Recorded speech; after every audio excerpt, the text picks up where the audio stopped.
Hello, Claire. Welcome to the show. Hi. We just realized that we've been waiting for this conversation to happen since October, and now it's March. Yeah, time flies, doesn't it? Yes, the whole winter is gone, and now we're heading into spring, and we're finally chatting. So I'm Yes, pleased. and I'm very curious because in our exploration call, you shared a little bit about your work, which has to do with musea, facilitation, learning in musea. So cannot wait to hear more. And I always start with the same question. When did you start calling yourself a facilitator? And actually, do you? Yes, I do. Very much so. A museum facilitator, I think, would be a good way of describing it. I was thinking about this question because I've listened to your podcast and I know you asked this as an opener, and it always generates really exciting, interesting answers. Gets a little bit of the imagination going, the thoughts start whirring at the beginning of an episode. So I was trying to think about when I first started calling myself a facilitator, and I can't pin I'll start again. I can't pinpoint the exact moment, but I know it was around the time. So I was doing my master's 2010, 2011. And as part of that, I started working in a museum in Amsterdam. I was an intern. I was doing some research for my thesis, and I was researching and exploring how to create more engaging museum experiences. And I did a lot of focus groups. I talked to a lot of museum educators and museum guides. And I read a lot of books all about different approaches. And I think it was during this research that I discovered the idea of facilitation. Um, and yes, this was facilitation in a very different environment. What I was reading about was facilitation, perhaps in the corporate world, but it really perfectly described the shift we were making in the museum from a more kind of information-centered approach, a delivery approach, a lecture approach, to this more participant-centered, discussion-based approach. And I love the idea of the museum educator or the guide facilitating this process. So I started using this term, facilitator and facilitation. And I took it into my trainings and workshops. And I remember, so this was, probably about 10, 12 years ago, there was a lot of skepticism around me using this word. Mm. So I think people were used to being seen as perhaps the educator or even the expert in their field. And this new word, slightly difficult to pronounce, lots of syllables, but it was coming from a sort of alien environment into the museum world. So that was a while ago now. I think it's much more accepted. I think in recent years, it's become more widely accepted as terminology for what we do. But back in the day, 10, 12 years ago, it was something quite different. Thank you for sharing that. And I find it fascinating just to hear this conscious shift in how musea present themselves from lecturing and teaching to more designing experiences. And I just want to clarify because I heard you mentioning three roles, and I wonder to what extent they're similar or different: the museum guide, the educator, and the facilitator. I think these terms are used interchangeably. It depends on the country you're working in, the context. Different types of museums have different ways of describing the people who connect with audiences, the people who deliver programs. I don't know of many museums that actually, as a job title, would use the word facilitator. It might be guide, it might be docent. Docent is used a lot in America. It's used here in the Netherlands as well, where we're both based. And in other fields as well. Been talking to a few educators in the Baltic area, and I've been talking to a few educators in other parts of Europe, and they might use terms like mediator instead. So there's all these different terms that no one can quite agree on. But they do essentially mean the same thing. It's about guiding the process of being with a group from perhaps the beginning of their entrance into the museum towards looking at objects or artworks, depending on the type of museum you're in, and then concluding in some way and exiting the building. And it's got different names, but essentially the new model, as the one we're looking at now, the kind of up-to-date version of how we do this, is very much based around facilitation. Thank you. This makes a lot of sense. And I am curious to what extent the facilitate, because when I imagine the facilitation process, so it's a process, as you say, where you help the group to connect to the artwork. And then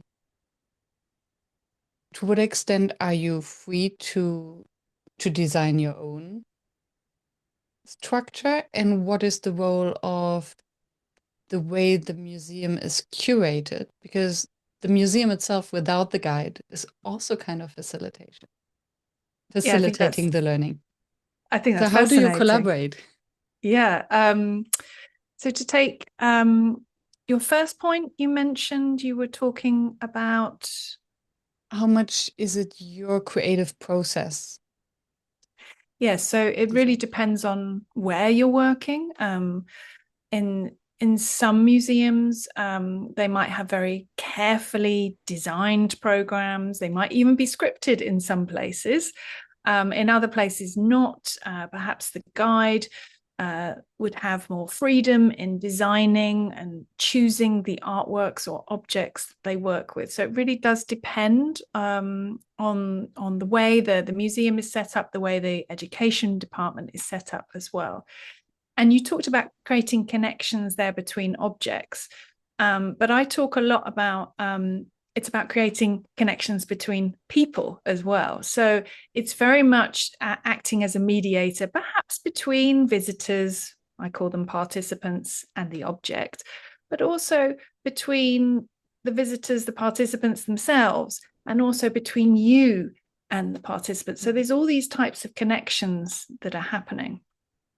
And then your second question, perhaps you can remind me. That was how the museum acts as a co-facilitator. That's right. Yeah. So I think if you look at the roles that facilitators play, I think if we're looking at the museum educator, they would be very much the visible facilitator.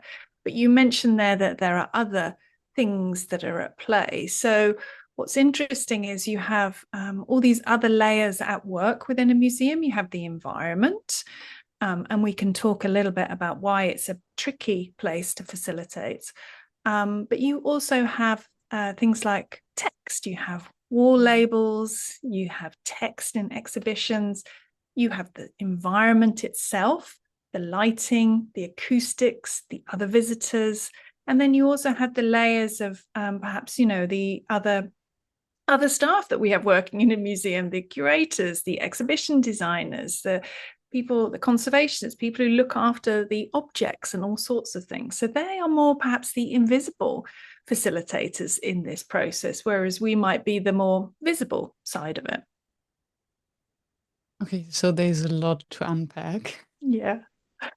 Because I would be curious, maybe we can start at the beginning. So how do you create the connection to the group, between the members of the group and the group or the participants to the artwork?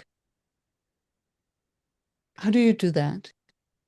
Yeah, so it's one thing to mention as well is that we're often working with short time periods. So we have 60 to 90 minutes is the kind of average length of a program in a museum. And in an hour, in 90 minutes, you are trying to bring people together to discover things as part of a group, also trying to make them feel as though they're perhaps part of something, make memories, all these sorts of things. So when it's only a 60-minute program, your opening minutes are incredibly important, as they would be if you're facilitating something in a meeting room. It's incredibly important that you get your introduction, that it's gives a good introduction for what to expect. You set expectations, but that it also creates connections between participants, finding out as much as you can about who's in the room, who's in the space with you.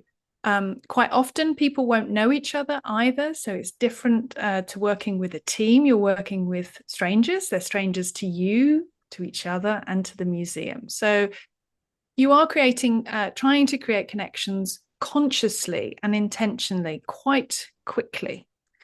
And that kind of introductory period then leads on to what you might do at your first artwork or object. And I think about a museum experience in 3 phases. The entry, the exploration phase is the middle part, and then the exit. And in the middle part, the exploration part, you're really thinking about how you can progressively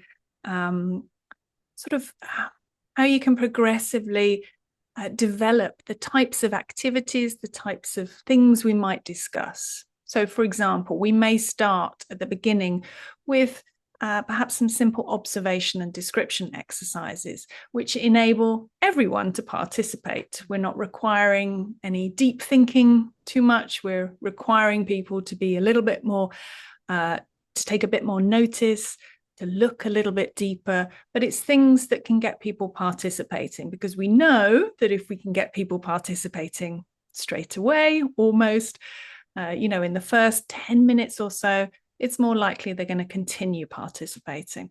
So we kind of progressively develop our activities. Somewhere around the midpoint, we may do something perhaps a little more challenging. We may have a discussion with a framework. I use questioning practices that I've developed myself, but we may do something that would involve connection making to other artworks, or personal connections, or connecting to wider issues in the world. Or we might do an exercise in perspective taking, where we're asking participants to think about what might this look like from the perspective of someone in the painting, or what is the perspective of the artwork or the photographer.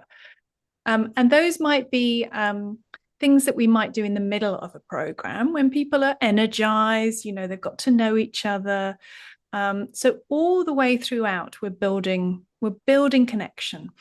And that principle, I think you've talked about it a lot on this podcast, and it's certainly influenced my work of connection before content, which is very much, I think, opposite to what guided tours used to be. I was thinking that, I'm like, wow, to hear that in the context of a museum guide.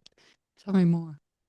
Yeah, so I think in the past, and perhaps if you'd have been on a guided tour 20 years ago, you would have had a very different experience to what you might experience in the majority of museums today. Not all, some museums still have the traditional model, but museums have, over the past 15 to 20 years, been moving away from this walk and talk, sage on the stage, walking lecture, encyclopedia model, towards this more inquiry-based one. And in the old model, it was very much content is king. Museums are these places, are depositories of knowledge, a huge amount of content that they love to share. And a guided tour was pretty much the mouthpiece for that, along with exhibitions and various other things. Connection making wasn't so high on the agenda. You may have been on a guided tour and not actually spoken in the whole period. You may have been asked a couple of recall questions if you were lucky. Do you remember the date I mentioned earlier? But it really wasn't about the participants. It was about the person leading the tour. And these days, that has completely changed. The programs that I teach people to design and lead are about the participants. They're participant-centered rather than expert-centered. It is fascinating because I must admit that I don't even remember the last time I went on a guided tour because all my memories are just that being talked at and then never having enough time to actually read the description. So it was always a how do people react to the fact that you get them to connect to each other? Um, what are the responses? Because I can also see I would go to the museum myself, and then it's actually a nice opportunity to connect to someone and have a conversation that usually it might be shy. I mean, you don't just talk to someone in a museum. Um, the question is, why not?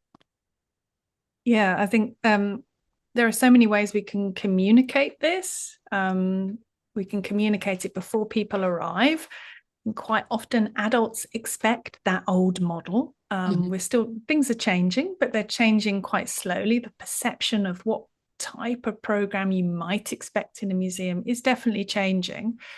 But some people can arrive expecting that old model and maybe even initially have those kind of fears of, oh, what am I going to be made to do? What is this participation about? What am I involved in here? So again, we may spend some time reassuring people, making sure that we're creating that warm, inviting space so that they do feel comfortable and they know that nothing is going to be going on here that's going to make them uncomfortable. We're going to be asking them very simple questions. They don't need any prior knowledge, and everyone is encouraged but not required to participate. And I think also museums have really stepped up in the past few years, especially since COVID, the pandemic.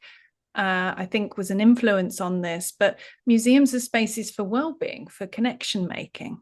We're recording this, I think, almost 5 years to the day since we were in our first lockdowns when we were very much isolated. And I see museums very much as spaces where we can connect with others.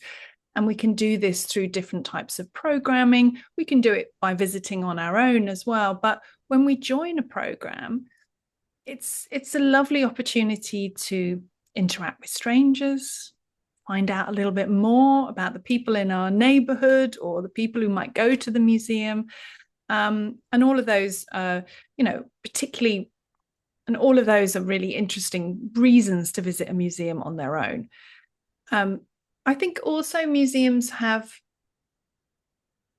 diversified the types of programming they might offer to visitors as well. So things like slow looking programs, I've been involved a lot in teaching and helping museums to design and facilitate these programs which encourage people to slow down and have conversations. So this would be very different. Very different to a guided tour. A guided tour, we may, do anything from 6 to 12 objects in an hour. On a slow looking program, we might do 1, 2, maybe 3, but 1 in an hour. And we'll spend a long time really going into observing, describing, and connecting with people in the group. So these different types of experiences that we might have in the museum, they all require quite skilled facilitation techniques and tools as well. So I've been involved a lot with helping museum teams to get these skills, as quite often they're not trained in them. They're trained in the content, but not so much in the facilitation skills and the techniques. And what do you think is the key skill for a museum facilitator? I think I think if we were to ask anybody about the skills that play a huge role, I don't think they'll be able to narrow it down to maybe more than a handful, because there are so many different roles we play or hats we wear. Listening is a key skill. It's overlooked. we often think in discussion-based programs, they're all about the questions we ask. And yes, that's important. Asking those kind of progressive questions, being really skilled, asking open-ended questions. But you can ask the best question in the world, and if you're not listening to the response, it's going to fall flat. The participation is going to go down. So listening is a really important part of it. There's also other very important skills like coordinating, because you have an awful lot going on in museum, all the other visitors, and we're moving through the space. We're physically active when we're facilitating. So we have to juggle a lot of things. We have to, really think about the timings that we have and make sure that we stay on time and on task. But other skills like the listening, the questioning are also equally important as well. You're also responsible for making communication happen, for really investing time in making people feel comfortable to want to participate. And that doesn't happen naturally either. Yeah.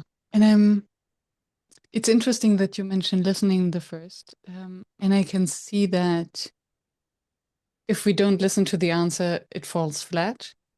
And then the others don't want to answer anymore and they feel dismissed. And why are you asking the question in the first place? And then asking questions that don't feel like we're back in school, but questions that where the answer might also be interesting for the other participants and the other visitors. And another complexity that comes to my mind is the diversity in age. So I think in a museum, the likelihood of having children there and their parents and their grandparents.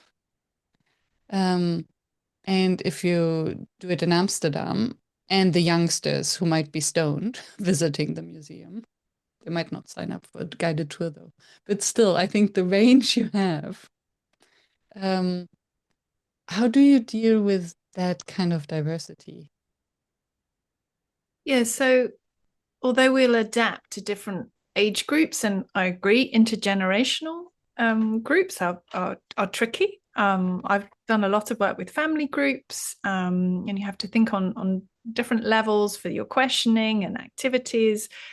So although we'll adapt to different groups that might visit, we'll do perhaps for children, we will, for school children, we will think about how this links with curriculum. For adults, we might, as I said earlier, have to create the conditions more for participation, particularly for those who aren't used to it. I think even for special interest groups that we might be working with, and this has become more prevalent in the last few years as well, we might be working with these types of programs for people who are living with dementia or supporting people perhaps with loneliness, or those who are recovering from addiction, or all sorts of amazing programs happening in museums around the world.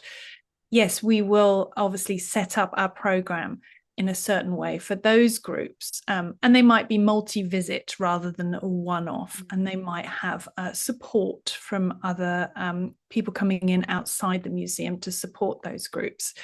But essentially, you're designing with an end goal in mind, and that stays the same whether you're designing for children or adults or for special interest groups. And then you are planning your program according to what you want to get out of it. It's a desired outcome. You might have a theme, so that might be dictated, by the new exhibition that's come, or a theme of a particular gallery, or certain type of artworks that you want to link together.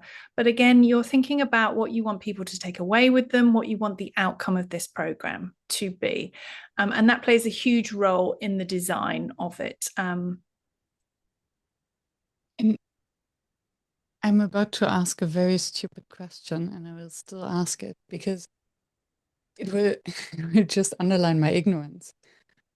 I somehow have the impression that the purpose of a guided museum visit is to understand the artworks or the objects better. But as you describe that, the fact that we need to have the purpose and the outcome in mind, it sounds as if there can be more than this one outcome. Yeah. So what are the different outcomes or purposes of these tours? So on a very high level, we could have a completely open program. And an open program, I see it as very much one where we don't really have a set theme that we're sticking to. We're not trying to impart any particular information. It's very much open and dictated to by the interests of the participants. And you can have varying degrees of open programs. And on the other hand, you might have a more thematic program. And within that, there might be certain themes that you wanted to get across, the information you would like to share in small amounts at appropriate moments that keep the conversation going, which is incredibly important. That information will add to and enhance the conversation. So it really depends. And I think depending on the type of program you're designing, the one that's more open could be more introspective, could have you thinking about perhaps an artwork in relation to your own feelings, or the one that's more extrospective perhaps will focus more on the artist, maker, photographer, maybe the historical context. All of those might come into play to the conversation as well. And you can obviously combine these approaches. But it really helps you to narrow down what is my outcome at the end of this? What do I want people to go away with? And that really helps you sort of design the experience in relation to that. Makes sense. So yeah, we would do the same in other workshops or in more corporate workshops. And I just had a curiosity in my mind and now it's gone. It was right there. It will come back. Oh, yes. What we often speak about in these more corporate workshop facilitation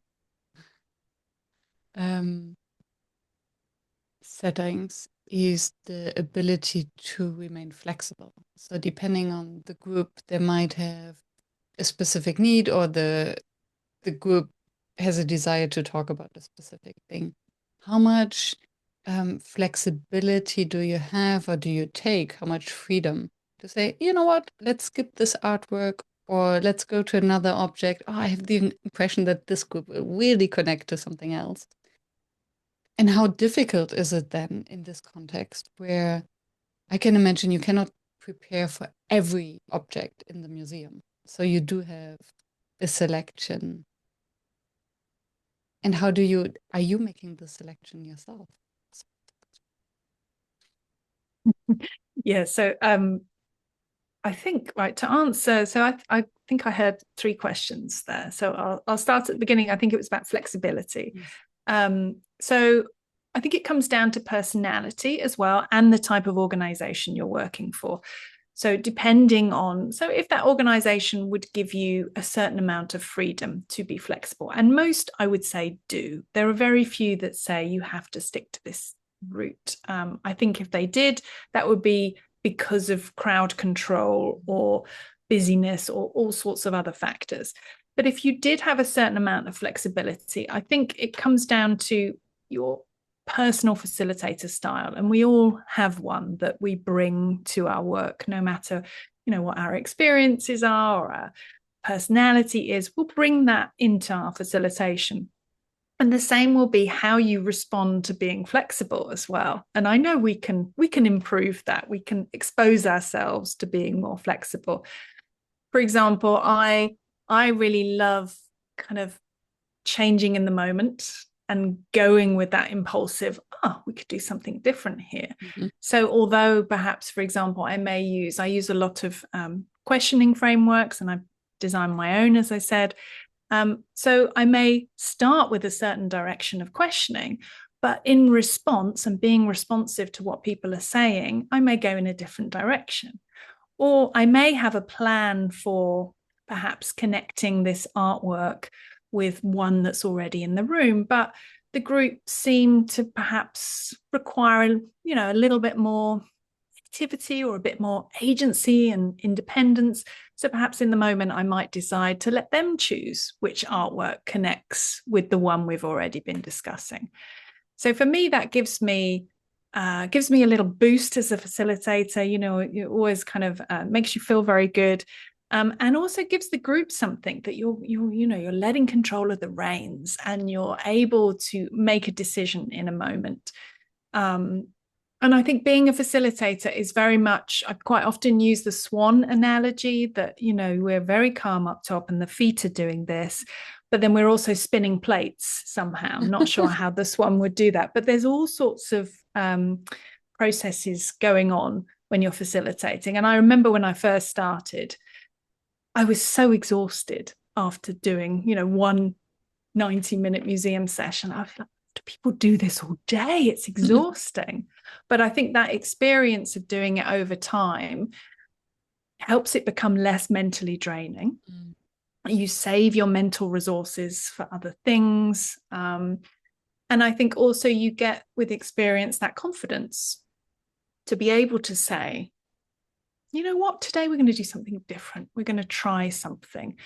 And that is the joy of facilitating after, several years. It won't happen in your first couple of years, but after doing this for a certain amount of time, you go with the flow, you make changes in the moment, and you're happy to do so as well. Yeah. And you mentioned your question framework a couple of times, and I'm curious, what is the question framework? What do you do with the questions? Yeah, so I've lent on. So when I started doing my research, as I mentioned at the beginning, back in 2011, I was experimenting using different types of questioning frameworks in the museum to help museum guides structure their discussions. Like you might use a framework in a meeting to structure the meeting or to structure a certain part of the meeting. We can use them in the museum as well. To really help with that questioning, to really help build into those progressive questions that start with observation, move into interpretation. And so I've used a lot. I've used, things like liberating structures. I've used thinking routines from Project Zero. And then in the last 5 years or so, I've begun developing my own. And these are variety. I've got 10 in my book that I just published, but there are more that I didn't publish. And they're to be used with a variety of different objects and artworks, specifically for museum use. But the questions work in all sorts of contexts as well. And they are based around this very loose discussion cycle, as I call it, which starts with that observation, moves on to interpretation, wondering, and then finally conclusion.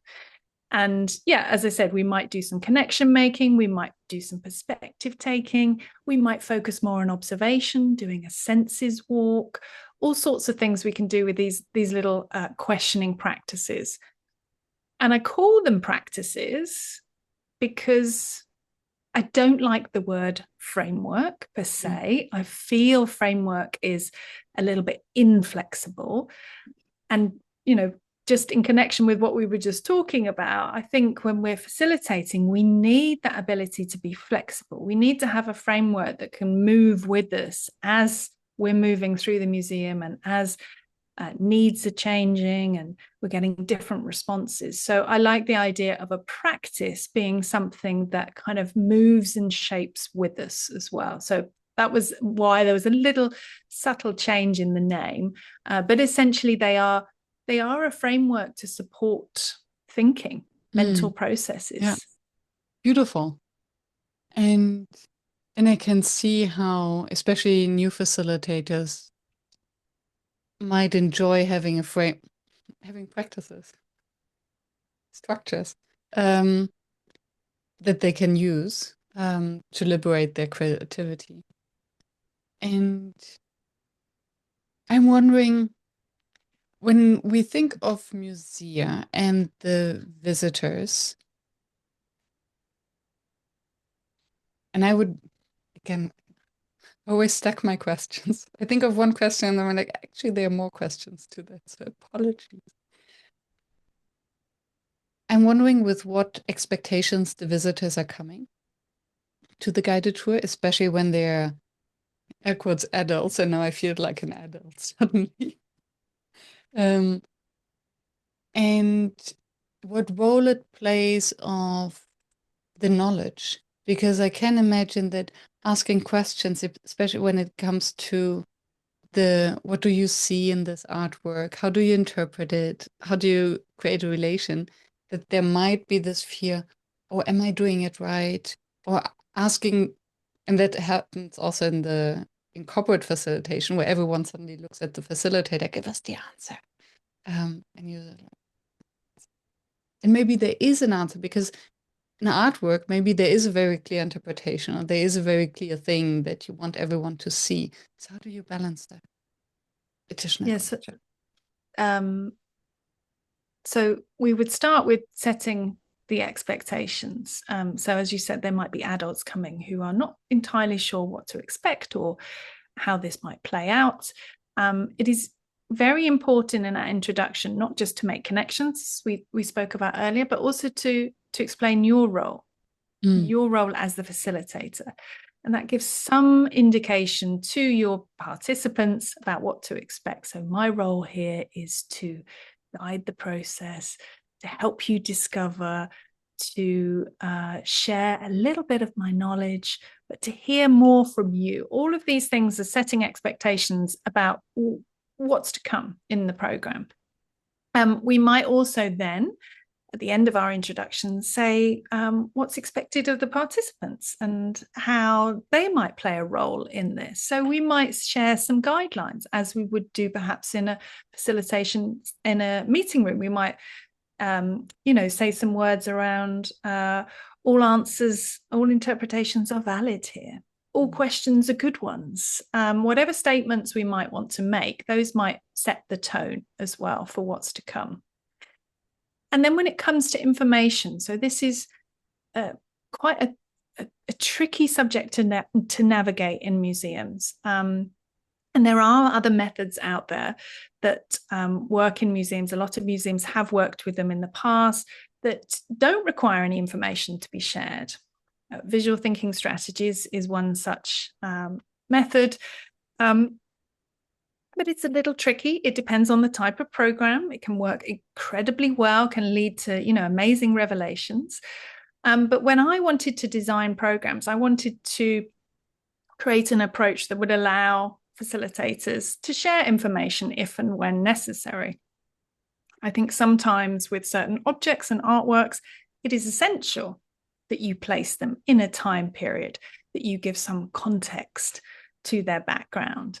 That might not be all the names and the dates, but it might be an essential piece of information that the group needs to know in order to continue their discovery. So we spend a long time thinking about how we share information and really thinking about how we can layer it in such a way that it won't smother the conversation. So how can we share information in a way that will encourage participants to then go on and find new lines of inquiry? How can we share something so that it builds on the conversation rather than closes it down? So little phrases like, I notice you use "I'm wondering" a lot. Mm-hmm. Well, something I use throughout my sessions will always be, what are you wondering about? And it's a really gentle invitation to ask people, what do you want to know more about? What can I help you to understand? And you'll find that once you start using it, people will then start giving you their wonderings. Well, why is this here? Why are we looking at this? Who created this? And you can share information in response to their wonderings. And really think about the way you're sharing information as well. So we talk a lot about sharing information in an accessible way, not using jargon, not using the terminology that we might have grown used to working in a certain environment, and making sure that it's clear for everybody to be able to understand. The goal is equal participation, whether you're coming in with an art history degree or whether you are walking in just curious to know what's going on behind those doors of the museum. It's fascinating. It's really fascinating. And what I just realized is, as you explained how you use the question, what are you wondering? It's as if you're planting the seed to grow their own curiosity. So you don't give them, while it's very tempting to give them all the information already, and then they don't have any questions because they have to deal with their overwhelm. How can you give just a little bit of information and ask them questions so that they will actually come up with more questions? And I think that's something we can really learn from also in other contexts, in other workshops. How can we reduce the amount of information that we've initially give and rather respond to their own curiosities? Because then the learning will also stick better.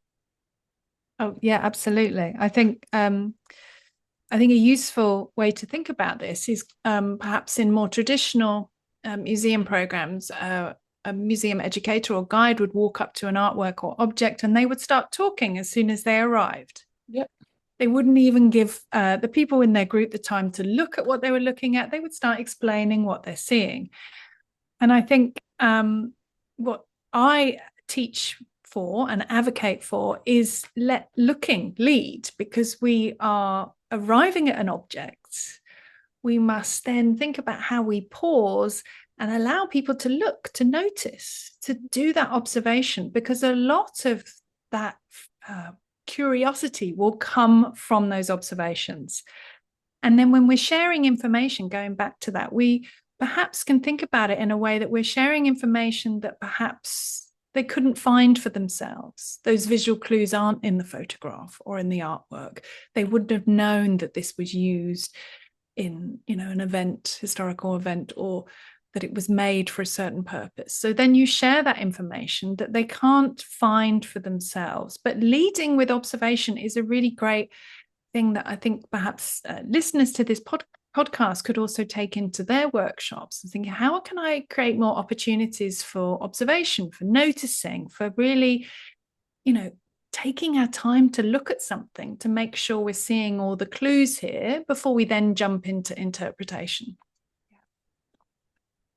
And what comes to my mind is another skill that especially museum facilitators need is sitting with silence. Because if you invite people to notice, you just have to shut up for a while. And I love that. I did 2 whole podcast episodes on silence because I'm fascinated with it. I'm fascinated what happens when we pause, how it gives us time to breathe and to think as a facilitator, but also gives the audience time to process, to look, to become curious. And if we don't allow those spaces, it can feel so rushed. We can't get to those kind of deeper thoughts. So silence, pause, yeah, I'm all for it. Yeah. And then I assume that you would also think of different learning types. So there are those who learn by listening and by speaking and maybe by writing or drawing, and that you can also include all of those a bit. Yeah, so we try to incorporate lots of different modalities into our programs. They're not all about talking, they're not all about discussion. And even if they are about discussion, we incorporate different modalities into the way we talk to each other. So it's not always whole group activities. We, bear in mind people who may be quieter and may prefer to turn and talk to their neighbor. We also do small group activities, just as you would in a meeting room. And then those different modalities as well. So we might bring in, it's harder for us to bring in props into the museum, but we work quite a lot with sticky notes, with post-it notes. They are great tools to carry around, lightweight. People can use them to write down personal connections to an artwork. And that ability to write something is great for give people thinking time, to encourage quieter members of the group. But also with something like personal connection making, you don't really want to be asking people to share those unless they're entirely comfortable. So writing it down and then inviting people to share is a great alternative. We may also do drawing. So we do a lot of drawing activities for observation. stating very clearly, this is not a test of your drawing skills. This is an observation activity. We create poetry out of words that we've used to describe an artwork or an object. We can then create poetry with the post-it notes. We can incorporate movement by recreating a scene from a painting. So there are all sorts of different modalities that we can use to really bring in every member of the group. And as I said before, that's really the goal. We are trying to see who's participating, who's not, and how can we encourage or invite them gently to be able to feel that they can participate fully in the process. Beautiful. I'm getting very curious. I will sign up to a guided tour now of my next museum visit. And I now clearly see the difference, because I would get an audio guide. I get more information. Most of it I forget as soon as I step out of the museum. Unfortunately, I'm flabbergasted when I'm there, and then it's all gone. And now I see the complementary. Yeah, I think this is you mentioned at the beginning, we were talking about information being sticky. Mm-hmm. So it's much more memorable sharing information in this way, because people are remembering when it was said, or who said it in the group, or how they felt at the time. So that's all helping people to remember these experiences. And when I first did a pilot for my first program using this new approach, it was with school children. It was a long time ago. We went back to the school a month later and asked them what they remembered about the program. And this was a program for 6 to 12-year-olds. And we had them looking at objects for 15, 20 minutes in the museum, each one. So a long period of time. It's a long time for children, yeah. Especially 6-year-olds. And they could remember key details. They could remember maybe not so much the dates or the name of the artist, but they could remember so many things from the conversation. It was astounding. So it really does help that stickiness of the information, but also the making it a more memorable experience as well. Yeah, fascinating. I have 2 more questions, at least. One is with, we often speak of, air quotes, difficult participants.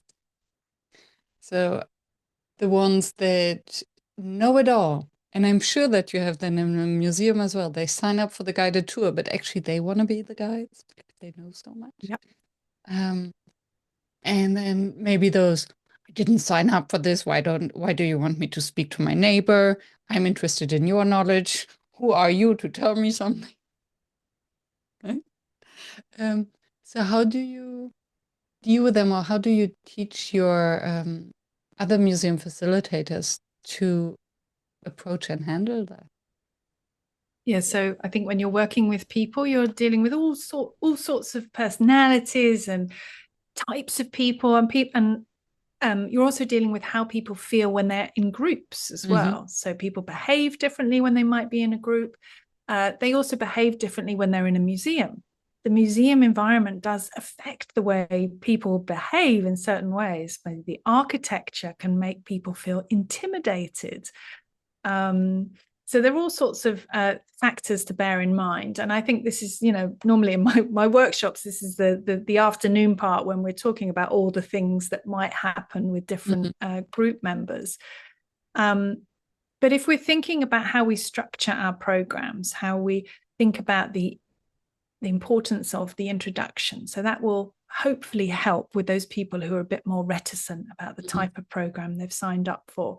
We can repeat our guidelines that we started in that introduction throughout as well. So we can fall back on questioning to really think about the type of questions we're asking. We can be flexible. We've already mentioned being flexible and change where we might be going in the museum to perhaps bring in other interests, or perhaps diffuse a situation that may have happened at a previous artwork. We may choose something a little bit lighter or different for our next choice.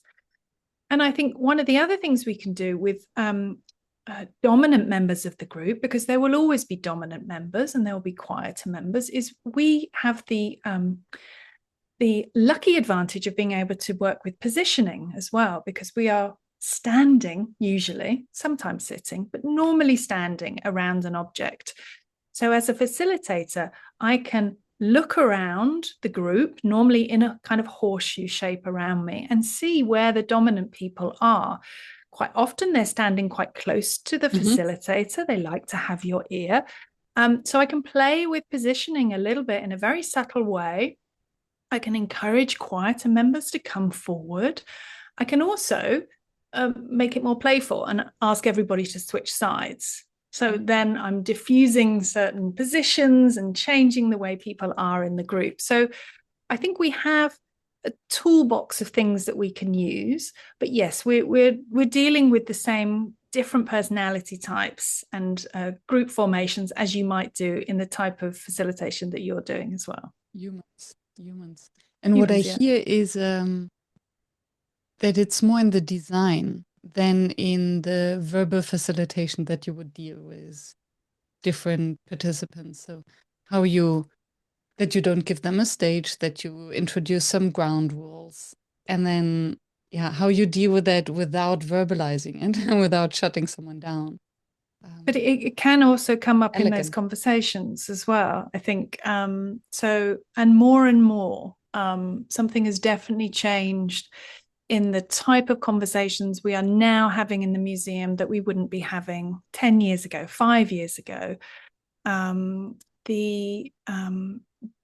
The type of conversations we're having and the things that people feel that they can say and bring up and voice has changed quite a lot, I would say, in recent years. So, well, I think that as the world is becoming more polarized, we are receiving more polarized opinions in our discussions that we might be having. And of course, some artworks deal with quite sensitive themes. So as a facilitator, we have to think about how we respond to those, how we change the way we facilitate, how we answer questions, how we move on when things perhaps might get heated. Just as you would do in a meeting room, we're doing the same thing in a museum. Can you give an example of when it got heated or probably quite a few times, and so it's happened to me a lot, and it's always something that comes up when I do workshops as well. People would talk about something to do with race, perhaps something to do with climate change, any of the main global issues that we are dealing with in the world today. They may come up in the context of something we're discussing in the museum, and then somebody may have an incredibly strong opinion and really want to shut down other members of the group. So it's up to us as facilitators to think about how we respond to that and how we resolve the situation so that we haven't lost that group dynamic and that other people still feel that they can participate. But at the same time, we need to, diffuse the situation and calm down. Some museums I've spoken to, members of staff carry walkie-talkies on them, and they can call for assistance if they need to. So it can get, as any public-facing role can be, it can get quite serious. So our facilitation skills have to step up to this. And so that's also why, I advocate when I talk about going into museums, is that we should spend as much time, if not more time, on developing these skills as we do on introducing educators to content. We also need to be, facilitating educators with the skills to deal with the things that are happening in museums. Yeah, and calling bad behavior out. And if someone is racist, yes, or discriminating, then that's not okay. Absolutely. And being able to, stay that. And also it depends, your museum should and hopefully most museums do, have a policy for the way that you're reacting as a facilitator as well, so that you feel as though you have something that you can call upon, maybe even guidelines for behavior within the museum that you could then refer to.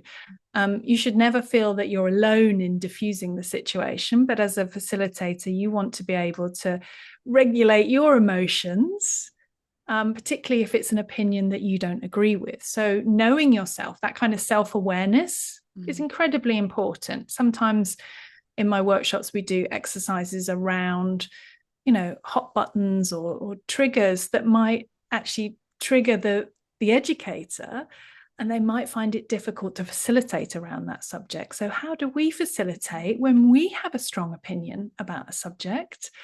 And how do we then, continue the conversation with the group? Interesting. And can you give us a nugget? I assume it could be an entire episode, but it could be. It could well be. I think a few years ago, there was the Amsterdam Museum decided to change their wording in the museum, and they did away with the phrase the golden age to refer to that time in history, the 17th century, which was seen as a time of prosperity, but also was a time of enslavement, colonial exploration, all sorts of things. And that was very controversial in the media. It was given a lot of news coverage, and it came up in conversations as well.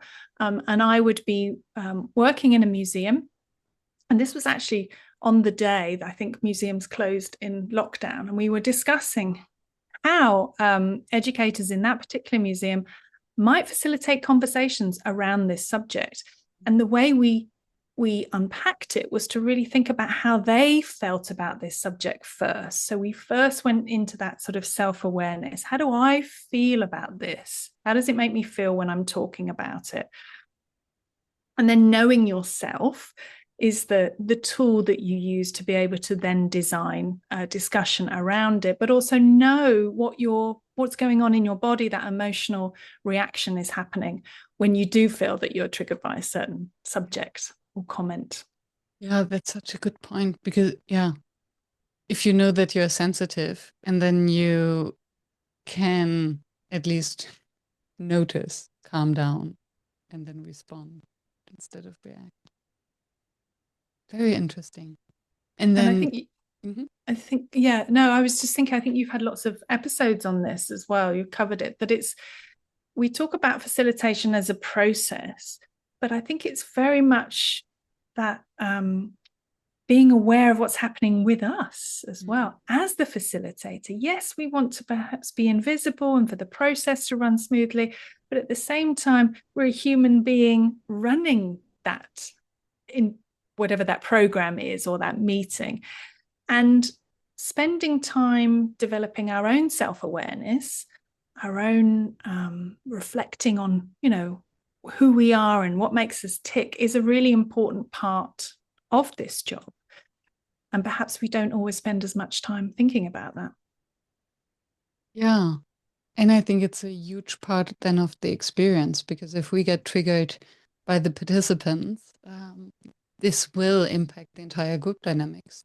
And I can also think of things like imposter syndrome. So then there comes a question that we cannot answer because we don't know this piece of content, or a participant who indeed knows more than we do and wants to show that to the entire group. How do we deal with that? Great question. So this has happened on programs that I've run in the past. And I've even had someone fact checking on a phone things that maybe information I was sharing. This was quite a few years ago. Wrong. But yes, it's acknowledging if there is knowledge in the group, and sometimes you might get a specialist. You might get someone who knows an awful lot of information. So acknowledging that there's someone in the group who does have this specialist knowledge and bringing them into the conversation, I think is a really good way of involving them in it. But it gets difficult when you're trying to think about how much of a role they might play in the conversation. But yes, it definitely comes up. What was the other thing you mentioned? don't know. I think I was thinking of the imposter syndrome. That's right. When you don't know the answer. Yeah. And from what you say, I can also, the more we are grounded in our knowledge and feel confident, then we are also more confident in inviting someone in who has more knowledge, because that's okay. AI has more knowledge than we do. Yeah. And I think this fits really nicely with the whole idea of not being the expert, which is what we used to be, a walking encyclopedia.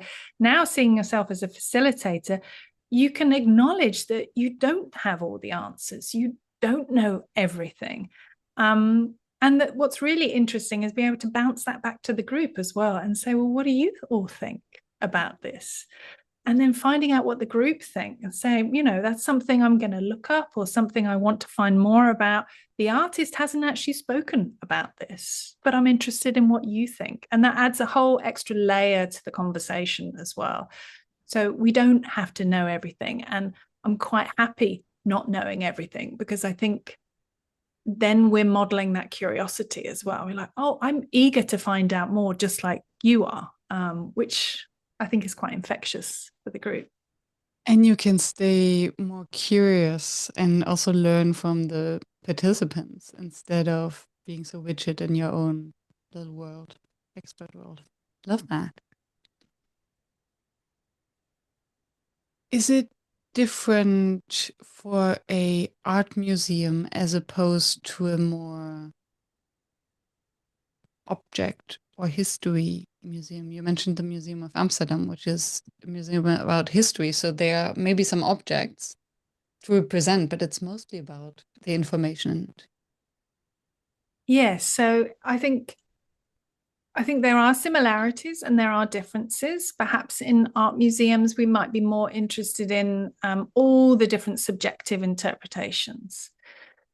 I think in a historical museum, it's even more important to be able to put an object within its context. So, situate it within a time and a place, particularly if that's very important to your line of inquiry.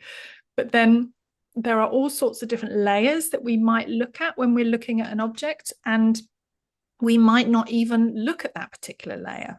We might look at it from a different angle, perhaps what it might be used for, or the person who might have used it, or the reason it's in a museum. They're all different kind of angles or perspectives that we can choose to sort of investigate and explore an object from.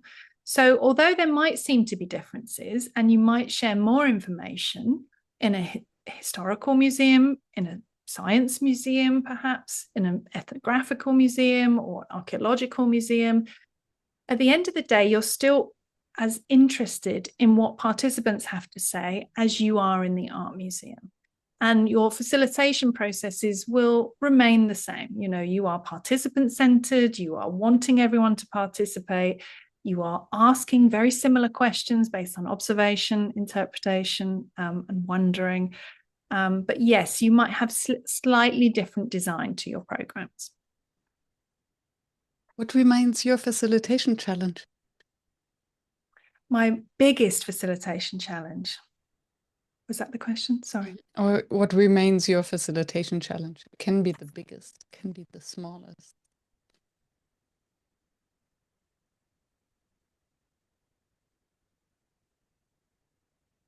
I think when I started this journey, I don't like to use the J word, but I will in this case, I was very focused on questioning much more than the facilitation side of the process. I was really interested in how different types of questions and questioning frameworks that we already discussed could help with interaction and participation. And I think that I let facilitation kind of fall into the background. And I think over the years, it's kind of become on an equal pegging with questioning. So my challenge is that I think over time, you get that experience. But at the beginning, it takes you at least a year to become a halfway good facilitator. You're learning all the processes. It still feels quite effortful. And I think, the challenge still remains is, how can you add to your toolkit? I don't see it as a negative challenge. I see it as a kind of positive challenge. I'm always looking for, great examples of best practice, inspirational ideas, more things to take on board so I can add to my toolkit. But I guess it's a challenge because we're never done. We're never kind of there. We're never finished and go, that's it. I've arrived. I'm now the best facilitator I can be, because it's always changing, like we are. The environment's always changing. The people we're with is always different. So there's always more that we can add to it. So I guess, I'd think of it in those terms. And is this then different from what you wished you had known before?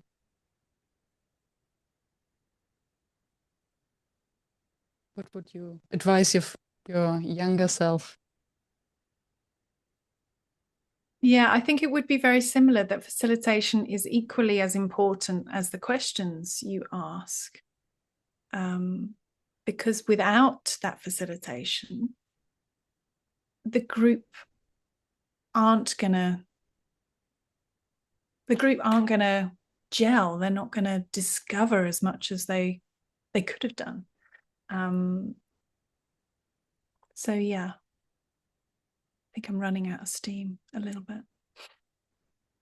Apologies. It's kind of like my brain is slowing down. It's okay. And we're also at the end. We'll cut that out, Gordon. Please. I was like, I can't, my brain just went quite blank at that point. That's okay. That's okay. Let's wrap it up. Wow. I am surprised and intrigued how much of facilitation is going on below the surface and behind the curtains, so to speak. Also, what you mentioned about how you can use the space and move around, and that questions and the objects are just two things that you're using. So thank you so much for giving us this insight in your world of facilitation. Oh, it's absolutely my pleasure. I can talk about this for hours, as we probably could continue. But it's a lifelong passion and something I feel very passionate about, and I'm happy to chat about it anytime. Yeah, thank you so much. And we'll put the links to your cards and to your book, and how to reach you, work with you, find out, and your podcast in the show notes. Thank you very much. That's it. Very welcome. I don't have any cards, but maybe I should. Oh, I thought that the questions, somehow I thought these were cards. No, they are in the book, so it's absolutely fine. You can probably cut out the word cards, but maybe I should. I love cards. I have a whole sets of cards behind me, so I do collect all different types. Yeah, people love cards.